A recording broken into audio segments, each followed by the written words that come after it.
Alhamdulillah wassalatu wassalamu ala Rasulillah wa ala alihi wa ashabihi wa mawala amma ba'du. Yang kita hormati Dewan Surau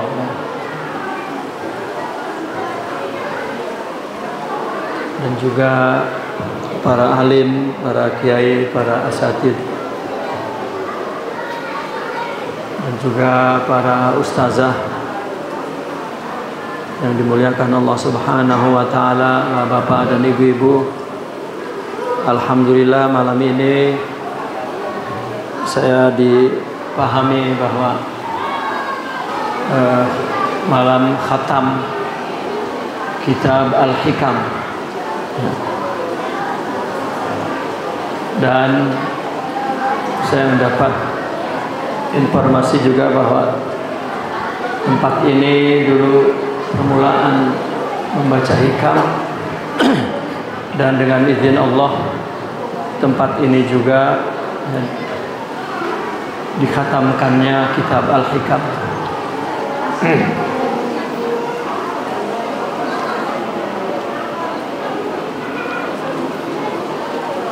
Sebelum saya lupa bahwa di akhir nanti ada ijazah dengan sanad yang muttasil kepada Al-Imam Ibn Athaillah. Namun sebenarnya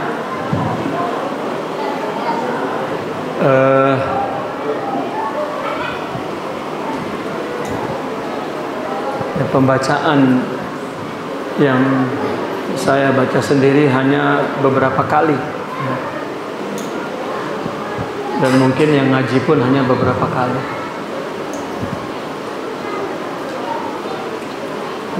Sepatutnya di dalam ijazah itu tertulis bahwa yang diriwayatkan atau diterima hikam adalah sebagian, seperempat, separuh, seperenam, seperdelapan. Namun karena pengajian ini rutin setiap minggu dan Al-Faqir juga akan terus mengisi setiap 3 bulan sekali, maka insya Allah ya, ijazah tersebut yang menjadi berkah, dan juga ijazah tersebut menjadi sebab untuk utuh dan fuhum ya, terhadap hikam-hikam yang ditulis oleh mereka bi ahwalihim, bi anwarihim. Semua warid yaridu minallahi ila qulubil awliya.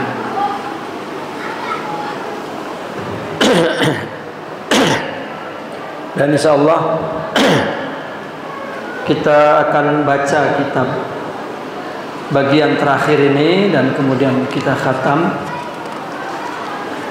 dan setelah itu saya akan baca sebagai permulaan satu hikmah yang pertama, satu hikmah saja ya, hikmah yang pertama sebagai permulaan untuk kemudian antum lanjutkan, antum sambung ya, seperti kegiatan seperti biasanya.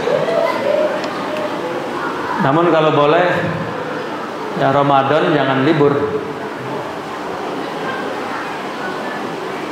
ya, Ramadan jangan diliburkan. Bismillahirrahmanirrahim. Qala radhiyallahu anhu wa nafa'na bihi wa bi ulumihi fid dharain amin ya rabbal alamin.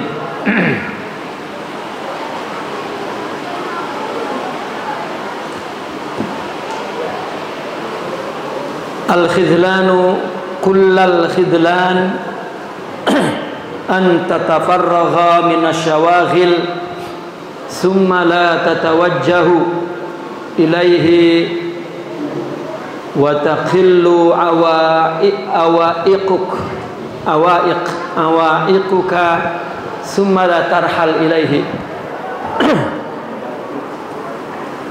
Al-khidlan kullal khidlan. Al-khidlan ini maknanya kecewa, al-khidlan atau terlantar, terlantar. Sungguh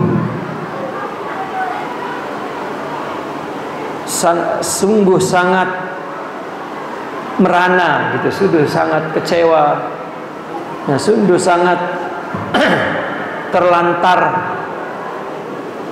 Anta tafarragha minasyawagil, kamu kosong dari kesibukan.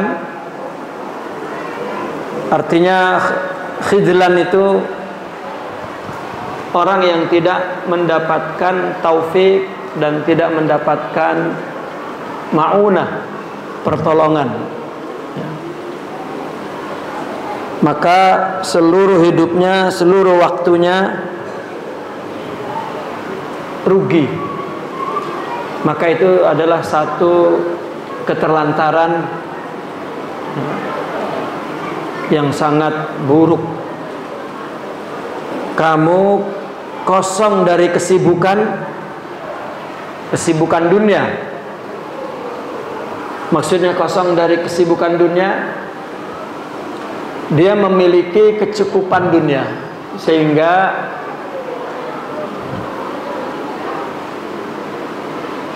tidak banyak waktu yang dipakai untuk mencari dunia. Allah mudahkan urusannya. Artinya dalam satu hari hanya beberapa jam saja dia bekerja, tapi menghasilkan dunia yang cukup. Karena ada orang yang bekerja dipenuhi sehari full pun tetap tidak mendapatkan hasil yang cukup. Nah, ini bagi orang yang tatafarragha anisyawagil.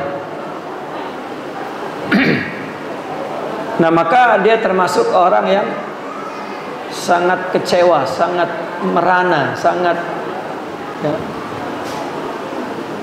punya keadaan yang cukup, tetapi la tatawajjahu ilallah, tetapi hatinya tidak menghadap kepada Allah. Banyak waktu yang kosong tidak digunakan untuk ibadah kepada Allah secara fisik, atau tidak digunakan untuk melakukan kegiatan-kegiatan semata-mata karena Allah. Nah, keadaan orang tersebut sangat rugi, sangat mengenaskan, atau lebih tepatnya sangat mengenaskan. Nah, itu khidlan. Satu lagi, wa taqilla awaikuka, dan sedikit hambatan-hambatanmu. Awaik ini hambatan untuk melakukan aktivitas ibadah, amal-amal soleh. Sedikit hambatannya, waktunya kosong, luang, enggak terikat dengan pekerjaan, enggak ada awaik, enggak ada yang mencegah dia melakukan sesuatu untuk mendekatkan diri kepada Allah. Malam panjang enggak ngapa-ngapain, enggak qiyam. Nah, kecuali orang kerja shift malam enggak sempet qiyam, tapi jika kerja itu diniatkan lillah, itu sudah mendapat pahala qiyam. Tapi yang kosong kalau nggak qiyam nggak dapat apa-apa. Makanya dikatakan ini sangat merana, sangat sia-sia hidupnya. Ya. Apalagi jadi bos, kan ngapa-ngapain kalau bos. Ya. Tetapi la tatawajjah, ya, la yatawajjahu qalbuhu ila Allah, ya, wala tarhal, ya, ilaihi, dan dia tidak sibuk, artinya tidak pergi kepada Allah, artinya tidak sibuk dengan sesuatu yang mendekatkan diri kepada Allah.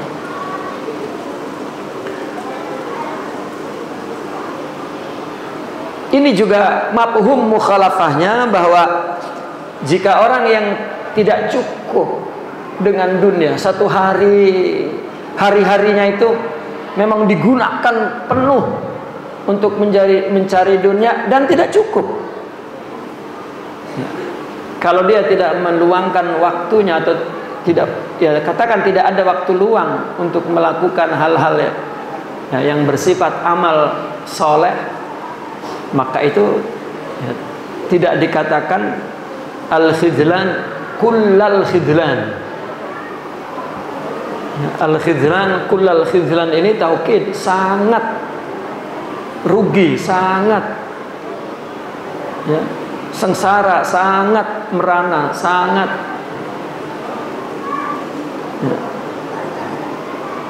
ya, kebalikan daripada mafhum hikmah ini. Jika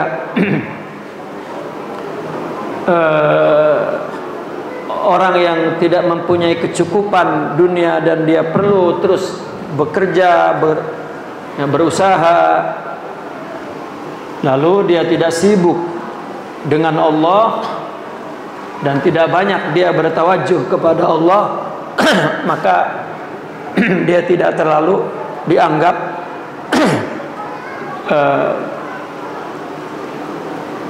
merana dalam hidupnya, ya, kecewa dalam hidupnya, ya, tidak sepenuhnya. Karena untuk menghadapkan hati kepada Allah dan melakukan aktivitas yang baik karena Allah itu matluh min kafatil khalq, itu memang ya diperintah kepada semua orang, siapapun tanpa kecuali. Namun untuk melakukan aktivitas-aktivitas keagamaan lah katakan, nah ini hendaklah yang mempunyai waktu luang, nah, dia menciptakan kegiatan-kegiatan, kesibukan-kesibukan, aktivitas-aktivitas untuk membangun agamanya, untuk menghidupkan syiarnya. Nah ini khidlan, artinya berarti dia tidak mendapatkan taufik dari Allah dan tidak mendapatkan inayah, perlindungan, pertolongan, ma'unah dari Allah Subhanahu wa ta'ala.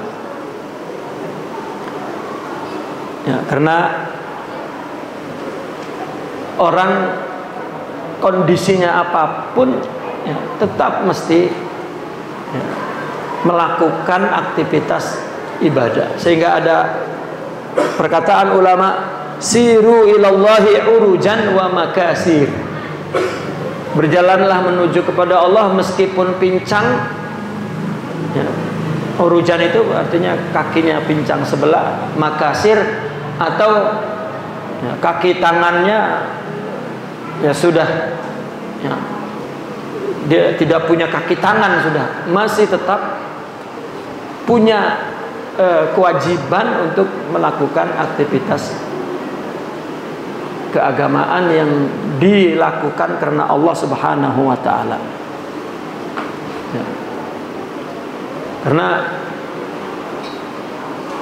Nabi SAW juga mengingatkan, igtanim khamsan qabla khamsin. Setiap orang diperintahkan untuk menggunakan kesempatan sebaik-baiknya. Ada 5 kesempatan yang kalau tidak diisi, ini al-khidlan kullal khidlan. Ketika sehat Gitu. Sebelum datang sakit, jangan baru kemudian sakit, ya, baru terpikir, ya, banyak kewajiban, banyak kegiatan yang seharusnya dilakukan, tapi tidak dilakukan. Dalam hidup ini sebelum mati, dalam keadaan lapang, mudah, rezeki lagi banyak sebelum rezeki seret, ya. Mumpung muda, punya kesehatan yang cukup, kesempatan yang terbuka, ya, kekuatan yang juga sangat baik, sebelum datang, ya, ketuaan, kelemahan, ya, kepikunan dan lain sebagainya. Karena menyesal, ya, di saat datangnya kesempatan yang sangat sempit, itu tidak berguna. Tidak berguna. Maka jangan menunggu, ya, orang nunggu sehat, jangan menunggu lapang, ya, jangan menunggu tua. Ya, ada orang mau melakukan ibadah, misalnya qiyamul lail, misalnya puasa Daud atau puasa sunnah, nanti nunggu longgar, nunggu tua, nunggu kaya, nunggu. Rupanya waktunya nggak longgar-longgar, ya, tahu-tahu tua aja. Nah, orang yang menunggu kesempatan yang luang, ya, dan tidak melakukannya karena dia tidak punya waktu yang luang, kesehatan yang cukup, harta yang banyak, nah, maka itu suatu yang sia-sia. Tidak, karena melakukan kebaikan itu taufiknya dari Allah, dan melakukan kebaikan itu dengan jiwa, dengan rohani, bukan dengan kondisi fisik yang di luar. Bahkan dikatakan at-taswifu min amradin nufus, ya, pikiran yang selalu menunda-nunda sebetulnya itu datang dari penyakit nafs, dari jiwa yang kotor, dari jiwa yang rusak, menangguh-nangguh, ya, itu sebetulnya cerminan dari perilaku atau dari jiwa yang rusak. Maka ada hadis Nabi yang mengatakan bahwa sedekah yang afdal itu yang apa? Al-muqillul mu'il, katanya. Orang yang enggak punya harta, anaknya banyak. Kan kita beralasan anak. Justru Nabi melatih memberi itu ketika tidak ada. Nabi mendidik kita untuk mengeluarkan uang itu ketika tidak ada. Ya, kalau ada sombong memberinya. Berapa? Ketika tidak ada, ya, dan dia mampu memberi, maka itu akan memberikan pendidikan yang baik kepada diri sendiri. Anaknya banyak lagi. Wah, ini buat anak saya, ini buat. Karena kehidupan keluarga yang mewarisi, ya, sifat Nabi dalam keluarganya adalah satu keluarga yang mendahulukan pertama, urutan prioritasnya yang pertama dia dahulukan adalah hak Allah. Itu. Yang kedua, hak orang lain. Dan yang ketiga, hak keluarganya. Yang paling terakhir, hak perutnya sendiri. Itu terakhir. Nah, orang yang paling buruk, seburuk-buruknya orang yang mendahulukan perutnya dari rentetan yang 3 itu. Habis gaji, perut dulu diurusin, bukan hak Allah dulu. Ya. Nah, maka di sini dikatakan al-khizlanu kullal khizlan. Ya. Sangat betul-betul sangat merana, sangat ya. Karena kenapa dikatakan merana, tidak mendapatkan taufik, betul-betul dia tidak dijauhkan oleh Allah dari taufik, dari pertolongan. Ya. Seorang yang kosong dari kesibukan, artinya dia punya waktu yang luang banyak ya. Karena dunia yang dia miliki cukup ya. Kan ada orang bisnis cuman megang telepon 1 bulan 1 miliar gitu. Kita bekerja 24 jam 1 bulan ya enggak sejuta juga enggak kan gitu. Nah, ini kan dia tidak punya waktu yang banyak, suhul yang penuh, dan dunia tidak cukup. Itu pun ya, masih ada umpama kita meletakkan batu-batu besar di ember, kelihatan penuh, sebetulnya masih bisa dimasukin pasir-pasir kecil ya, di ruang-ruang waktu. Jadi jangan pernah merasa aduh ya udah sibuk, nggak ada ya,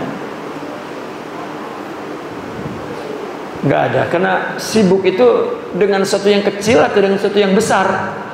Nah, kalau yang besar berarti ada yang kecil-kecil yang bisa diisi dengan aktivitas-aktivitas yang baik. Makanya Allah berfirman, "Infiru khifafan wa thiqala." Ya, pergilah menuju kepada Allah dalam keadaan enteng dan dalam keadaan berat. Dan jangan nunggu enteng. Bahkan pendidikan itu justru dimulai dari waktu yang berat.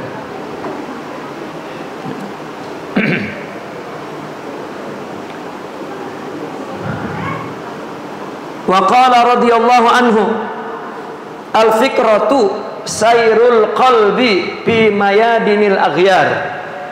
Al-fikratu sayrul qalbi fi mayadinil aghyar. Berpikir, fikrah itu adalah berpikir, tapi berpikir tentang sesuatu yang baik, yang realistik, yang realita, yang konkret. Bukan berpikir sesuatu yang tidak realita, itu khayal. Orang mikirin nanti kalau saya kaya, itu kan gak ada realitanya, itu kan khayal. Maka berpikir lebih kepada sebuah sayrul qalbi, tajawulul qalb. yakni apa? Tajawulul qalbi, jaulanul qalbi, ya. Memikirkan Allah dan alam semesta ini, katakan begitu, ya. Al-fikratu, yang namanya fikrah menurut orang sufi, berpikir itu adalah sayrul qalbi fi mayadinil aghyar, ya. Aghyar ini adalah ghairullah, selain Allah, yaitu makhluk. Makhluk Allah, ciptaan Allah yang ada kalau di dunia ini, yang ada di kolong langit, di bumi ini, itu aghyar. Serta isinya dan apa yang Allah berikan di sini, itu adalah al-aghyar, dari ghair, ya. Itu diumpamakan seperti medan, artinya cakrawala, alam semesta ini itu diumpamakan ya, seperti medan. Apa medan itu?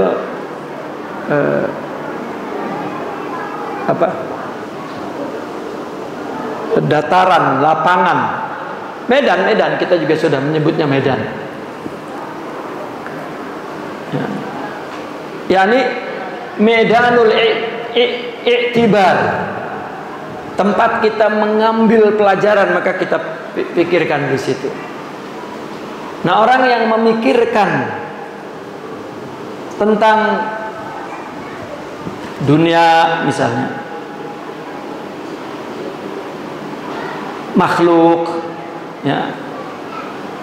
Kan Allah juga berfirman, "Unzuru ma fis samawati wal ard." Unzuru artinya madza fis samawati wal ard.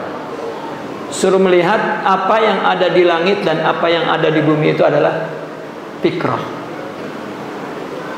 Nah, orang secara umum murni yang dipikirkannya adalah ya dunia ini. Ya.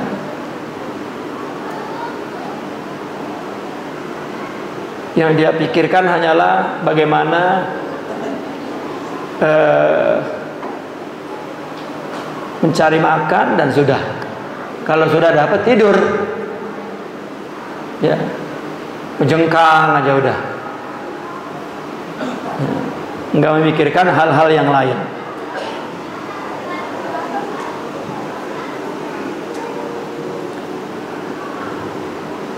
Seperti memikirkan tentang adanya makhluk, siapa yang menciptakannya, itu maksudnya. Dan jika terjadi sesuatu, oh, itu Allah yang menciptakan, Allah. Itu paling dasar pemikiran itu. Dan itu dilakukan oleh ya orang secara umum. Ada yang berpikir tentang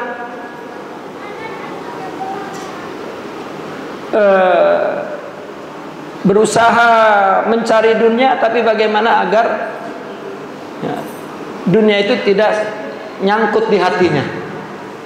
Dia mencoba untuk menjauhkan hatinya dari keserakahan, ketamakan, ya.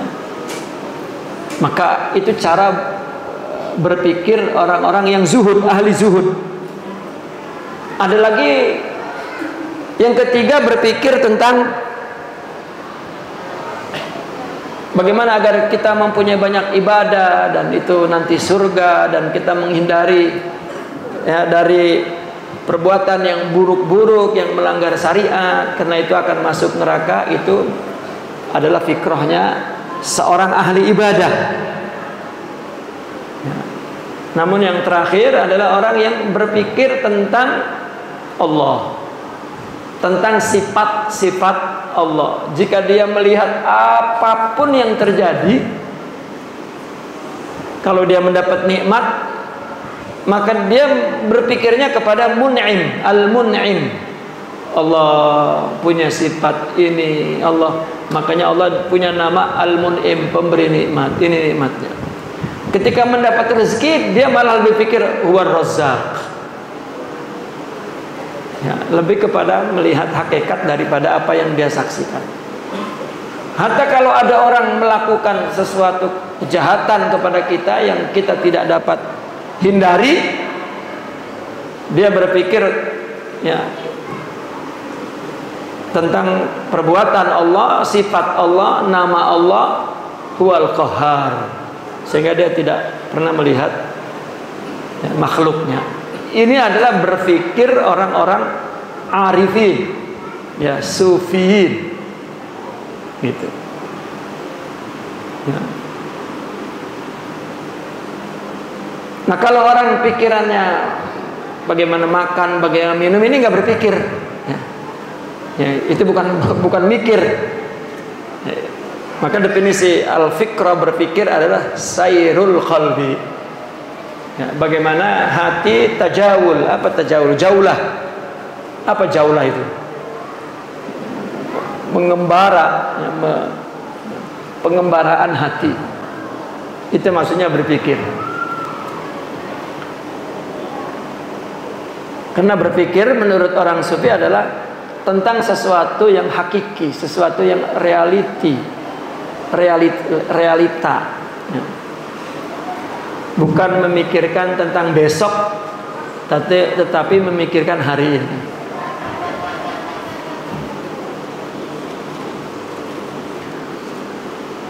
Nah ini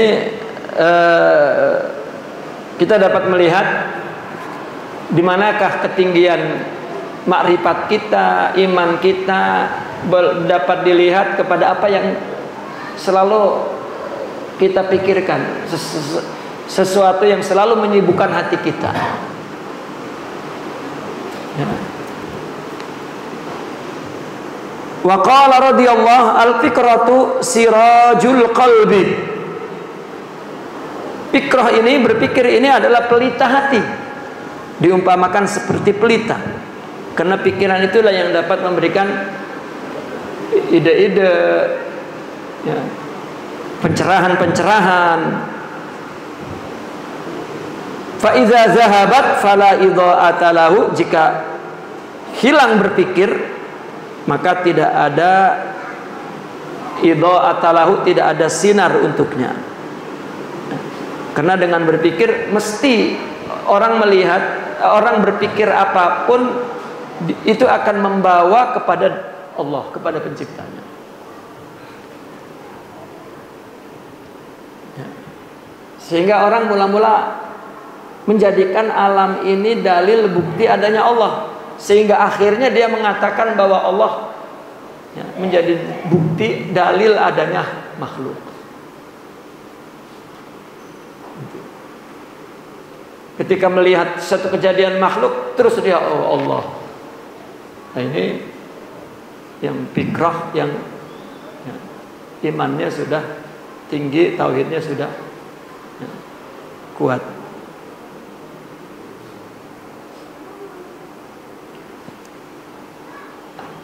Hati yang tidak punya fikrah itu adalah hati yang kosong dari cahaya.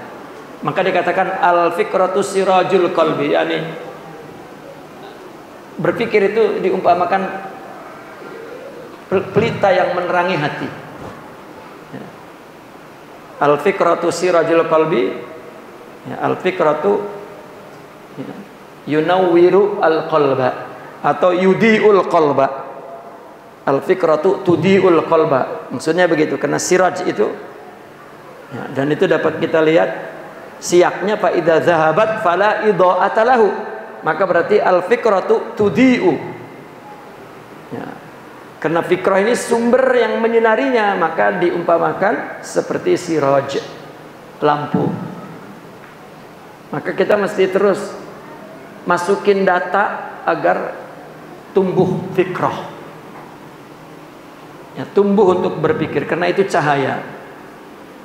Dengan berpikir itu, maka kita dapat melihat fakta-fakta, hakikat-hakikat, ya, semua kehidupan ini. Jangan dibiarkan sesuatu itu berlalu lewat tanpa berpikir. Kita menyaksikan baik itu yang hak, baik itu yang batil. Jika kita pikirkan, maka kita akan mendapat, ya, pencerahan-pencerahan ke dalam hati kita, sehingga kita dapat mengenal keagungan Allah. Ya. Maka juga dengan berpikir kita dapat memahami apa yang tersembunyi di dalam nafsu kita. Ya. Apa yang menjadi tipu daya musuh-musuh. Ya. Dan juga kita akan mendapat pelajaran dengan segera dari dunia yang selalu menipu. Ya. Namun jika tidak dipikirkan, apa, ndableg saja begitu hidup, tidak pernah ini, ya, adalah hati yang mati. Bahkan dikatakan jika seseorang yang sunyi, hatinya yang sepi, yang tidak mempunyai fikrah, itu seperti kalbaitil muzlim, seperti rumah yang gelap, tidak ada cahaya. Ya, maka tafakkur itu tingkat yang tinggi. Yang dilarang adalah berpikir kepada zat. Maka para arifin berpikir kepada sifat. Arti berpikir kepada sifat, apa yang dilihat oleh dia, ya, kepada objeknya semua sama makhluk. Objeknya semua sama makhluk. Fikrah itu. Karena tadi dikatakan bahwasanya al-fikratu sayrul qalbi fi mayadin al-aghyar kal mayadin. Ya, objek berpikir adalah aghyar ini, ya, ciptaan Allah ini. Tergantung tingkat pemikirannya. Ya, kalau yang dipikirkan hanya sampai kepada batas alam semesta saja, maka itu pemikiran secara umum. Ya. Tetapi jika sudah sampai ke tingkat yang paling tinggi, apa yang dia lihat dari kejadian-kejadian aghyar ini, ciptaan Allah ini, justru dia pergi, ya, sair, pergi hatinya kepada sifat-sifat Allah. Artinya tidak ada orang sebetulnya yang membuat kita sakit hati. Tidak ada. Yang membuat kita sengsara, tersiksa, merana, duka, lara, itu tidak ada. Tidak ada dari makhluk sama sekali. Semuanya dari Allah. Jika fikrahnya, ya, tinggi, itulah fikrah para arifin. Sehingga dia tidak punya musuh. Itulah yang dikatakan bahwa musuhnya adalah dirinya sendiri, nafsu. Karena orang yang melakukan, katakanlah kejahatan kepada kita, itu takdir Allah yang menimpa dia. Dan dia tidak mampu menyesuaikan kepada takdir itu, sehingga itu yang dia lakukan. Ya. Dia sedang aplikasikan apa yang keburukan yang ada dalam dirinya. Itu sebetulnya satu tontonan yang nyata bahwa dia tertimpa musibah, tidak mampu menyesuaikan diri, tidak mampu bagaimana menghindari sifat-sifat buruk. Dan itu banyak memberikan pelajaran kepada orang lain. Coba orang dulu kaya raya tiba-tiba bangkrut. Dulu di langit, kemudian bukan sekedar di tanah, di lumpur, udah rendah. Kita sering melihat, mampus loh katanya gitu. Lu dulu kayak sombong banget loh. Ya. Padahal itu pelajaran bagi kita. Dan itu peluang untuk kita tolong dan lupakan masa lalu. Kullu yaumin huwa fi sya'n. Itu urusan Allah semuanya. Mungkin dengan ditimpa musibah itu dia taubat dan hatinya kemudian ya tawajjahu ilallah, ya. Siapa tahu itu menyebabkan dia jadi wali. Kan banyak wali yang berasal dari kehidupan yang sebelumnya buruk. Hikmah, ya, tapi jangan dijadikan gaya hidup, metode hidup. Udah kita buruk dulu, nanti udah tua tobat, nggak bisa. Nah, orang yang melakukan maksiat karena dia merencanakan taubat, dia tidak akan pernah bertaubat dan mencium bau taubat pun tidak akan sampai. Nggak apa-apa, mumpung muda. Kelapa muda kupas-kupasin katanya. Kelapa tua tinggal batoknya. Mumpung muda puas-puasin, udah tua tinggal tobatnya. Itu slogan Yahudi itu.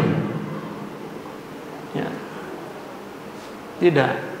Dia betul-betul orang yang khizlan, yang tidak mendapatkan taufik dan pertolongan dari Allah. Karena agama menyuruh kita melakukan ibadah karena Allah, memenuhi hak Allah itu didahulukan, ya, itu oleh orang yang dalam keadaan apapun. Namun Kalau hikmah yang pertama, namun orang yang mempunyai kelapangan, ya, yang mempunyai luang waktu yang banyak, tapi ya, tidak diambil kesempatan ini untuk membangun rohaninya, ya rugi. Kata orang yang sibuk, duh saya pengen banget ke masjid karena saya sibuk. Padahal kalau lowong, kalau lapang, kagak ke masjid. Ya Allah, dia ngaji melulu, saya kalau sibuk banget saya. Padahal kalau banyak lowong waktu hidupnya tidur mulu, nah itu berarti orang itu ya, khizlan gitu. Al-fikratu sirajul qalbi fa idza dhahabat fala idha'ata lahu. Wa qala radhiyallahu anhu al-fikratu fikratan.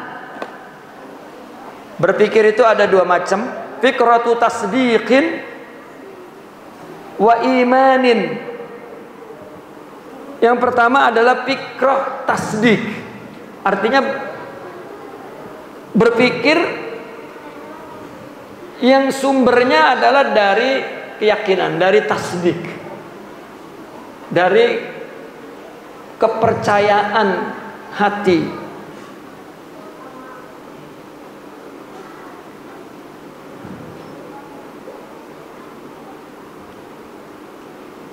Dan yang kedua adalah iman, ya.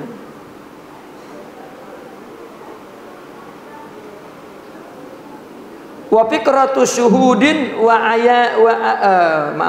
tasdik dan iman ini satu. Al fikratu fikratan, fikratu tasdik wa iman. Artinya fikrat tasdik ini adalah pemikiran yang timbulnya dari keyakinan, dari iman, ya. Dimana dia berpikir itu sumber yang melahirkan, ya, pikirannya adalah imannya. Tujuan apa iman, tipe, artinya karakter pikiran apa yang dilahirkan oleh iman itu? Bagaimana untuk meningkatkan iman? Meningkatkan iman maksudnya meningkatkan cahaya imannya. Karena iman diumpamakan cahaya. Semua ada cahaya, semua ada iman. Kullu mauludin yuladu alal fitrah, fitratul iman. Ada chip ketuhanan di dalam tubuh ciptaan Allah itu, ya, yang secara zati semua makhluk itu punya tawajuh kepada Allah. Nah kemudian agama itulah yang menambah sinar iman itu terus, ya. Maka iman itu hanya menurut mazhab Syafi'i yang ziyadah, ya, yazid wa yanqus. Nah bertambah dan berkurang sebetulnya bukan asal iman, ya. Yang bertambahnya bukan asalnya nggak boleh bertambah dan nggak boleh berkurang. Orang ditanya, kamu percaya dengan Allah? Dikit, kafir itu udah, meskipun ada nggak, udah iman itu udah dasar, ya. Namun itu dengan ada ulama yang memberikan istilah adalah imanun tauqif, ya. Iman yang tauqif, yang iman yang memang apa tauqif itu? Waqafa, yang berhenti sampai di situ, tidak ada nambah, tidak ada kurang. Karena Nabi ada bersabda begini, la yazni zani hina yazni wa huwal mu'min. Tidaklah orang yang berzina ketika dia berzina dia dalam keadaan beriman. Ini bukan iman tauqifi, tetapi nurul iman, iman syuhud. Ya katakanlah orang yang lagi berzina, kita tanya, bang, Tuhan lu siapa bang? Allah. Enggak akan hilang, karena kalau hilang kafir meskipun tidak berzina.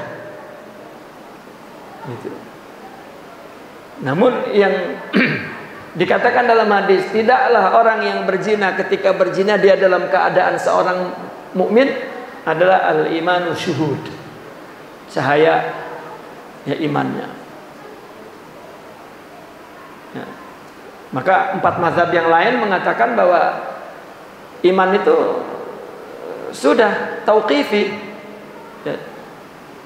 Tidak ziyadah dan tidak naqs, tidak bertambah dan tidak boleh kurang. Namun karena mazhab Syafi'i adalah mazhab yang berorientasi kepada ta'abbudi, ya, pendidikan ibadah, maka dia katakan boleh bertambah, boleh berkurang. Berkurang dengan maksiat, tambah dengan taat, artinya cahayanya. Nah, kalau orang berpikir ini sumbernya adalah tasdik iman itu, ya. Dimana dia berpikir adalah dari imannya, sehingga dia berpikir bagaimana agar meningkatkan imannya, menambahkan peningkatan pendekatannya kepada Allah Subhanahu wa taala, sehingga dia bertambah percaya, yakin, ya, dari iman kepada yakin begitu. Nah, ini adalah karakter berpikir yang pertama, itu adalah berpikir tasdik dan berpikir iman.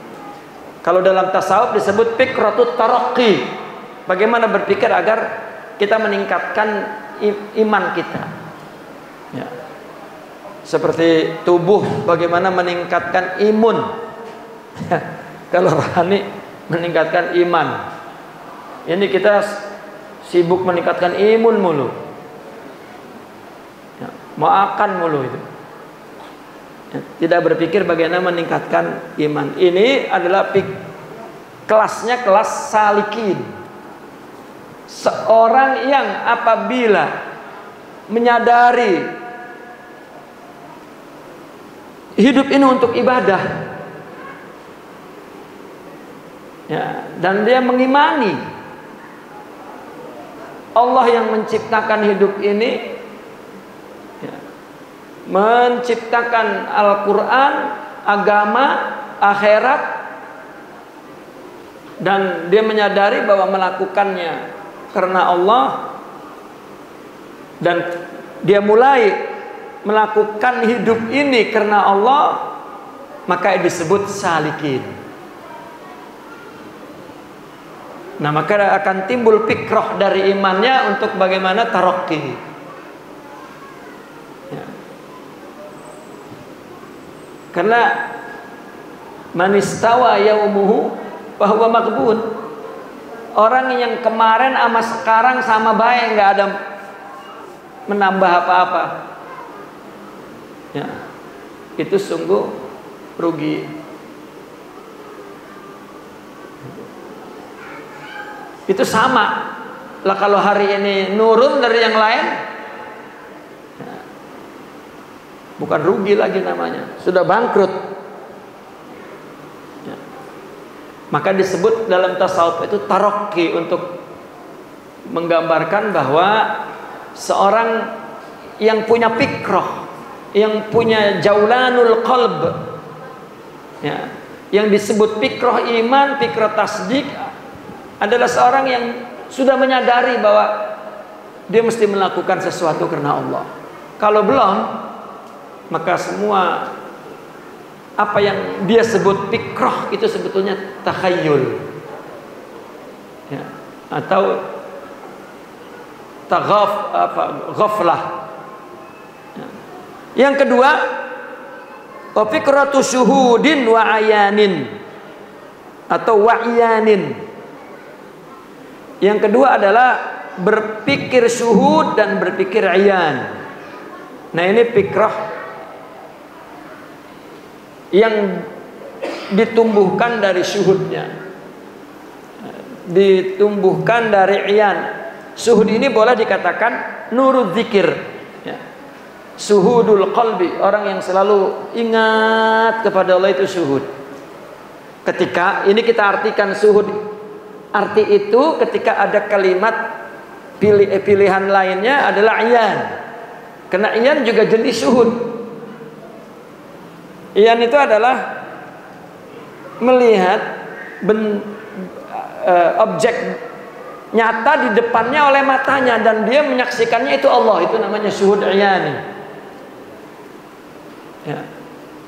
Sehingga mereka mengatakan al-haqqul munazzah wal khalqul musyabbah. Allah mutlak, tidak dapat dilihat, dipikirkan, dikhayalkan, dipahami, digambarkan, dideskripsikan, tidak ada sama sekali. Tapi dia melihat makhluknya sebagai jalan untuk ya, melihat Allah. Ya. Maka orang yang sudah memiliki syuhud yang dapat menyaksikan secara iyan, ya, maka ya, ini fikrah yang tinggi. Karena dia selalu memikirkan Tuhan, tidak pernah memikirkan. Nah, inilah yang dikatakan bahwa berpikir menurut orang sufi adalah yang hakiki, yang realistik, yang paling realita, dan nggak ada tentang ada yang paling realita. Eksistensi adanya itu hanya Allah, yang lain adanya adalah khayal. Kita mikirin orang, mikirin sesuatu yang tidak ada, kan khayal.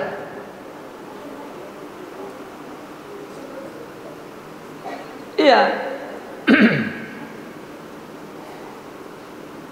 Dan dikatakan dalam hikam ini, mungkin sudah antum lewati, ya, bahwa Allah Maha Suci untuk dihalangi oleh selain Allah, karena selain Allah tidak ada.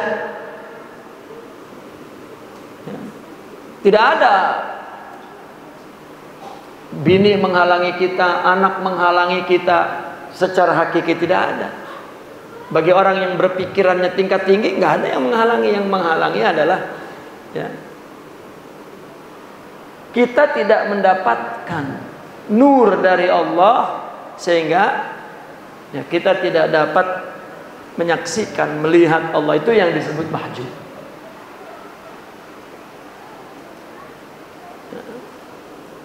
Nah, maka fal'ula li arbabil i'tibar, berpikir yang pertama itu untuk artinya untuk orang-orang yang pandai mengambil pelajaran. Selalu dia menyaksikan alam semesta ini sebagai bukti adanya Allah. Itu para salikin, di mana dia sedang melakukan peningkatan diri dan pendekatan diri kepada Allah.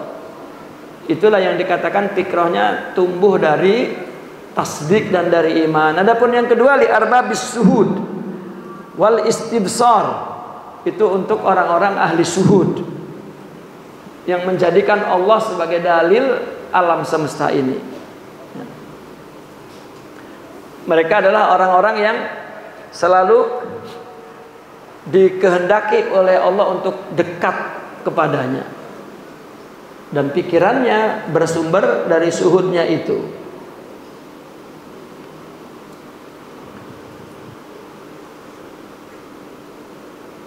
Namun kenapa ini dikatakan dua saja? Ya. Dua macam pikiran inilah, dua-duanya orang sibuk dengan Allah. Nah, di luar ini disebut ya, fikratul am. Ya. Pemikiran secara umum, kalau juga dia berpikir positif, ya adalah pikiran yang menyebabkan dia untuk mendapatkan iman. Ya, itu orang berpikir awam. Bagaimana kita pengen taubat, bagaimana kita pengen belajar, bagaimana ini baru. Nah, adapun dua pikiran ini adalah beberapa langkah ya setelah itu. Ya. Tadi kita katakan bahwa pemikiran yang pertama adalah orang yang sudah sampai pada kesadaran bahwa hidup ini mesti dilakukan karena Allah. Dan itu tidak tumbuh pikiran itu, kesadaran itu, kecuali timbul rasa takut. timbul rasa takut kepada Allah. Seperti yang kita pernah jelaskan, kalau Allah sudah memberikan takut, makanya orang sufi menyebutkan khauf ini adalah hal. Hal ini Allah yang beri. Tidak dapat kita tumbuhkan sendiri gitu. Saya mau takut sama Allah, nggak bisa. Allah. Namun di dunia ini ada sunatullah yang diberlakukan untuk usaha mendapatkan takut. Dan para sufiin mengatakan bahwa untuk mendapatkan takut itu di majlis sebegini. Artinya ya, majlis yang berbicara tentang mau'izah, nasihat, tazkirah. Ya. Orang mungkin ngaji, ngapal nahu, ngapal sorok, ngapal Quran, ngapal hadis itu tidak menimbulkan takut. Ya. Alim kemudian ngajar mungkin tidak takut-takut kepada Allah meskipun sudah jadi ulama tuh. Jika tidak pernah mendengar tentang hikmah-hikmah dalam agama, ya, mawaiz. Nabi setiap duduk, selain turun Al-Quran dan Nabi katakan dengan hadis, maka dengan hadis-hadis itu Nabi memberikan mauizah, tazkirah, dan itulah yang menimbulkan rasa takut kepada Allah Subhanahu wa ta'ala.